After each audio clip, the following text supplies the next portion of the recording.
Morning Shadows, it's Jason here from Coastal Asbestos.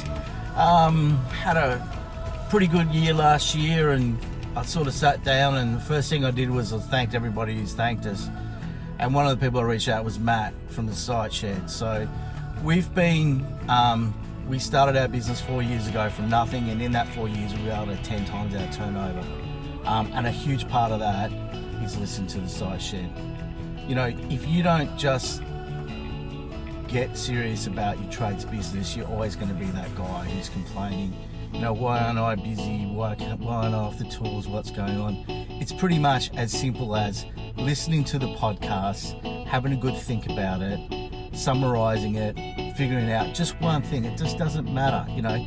If you listen to Alan Dibbs' podcast, if you listen to the one with Edward Platt, Matt Jones from Cube, Alan Raw, Al Levi, my God, the seven power contractor.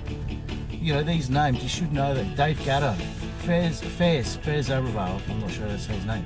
But these guys have given their time freely to help you in your trades business.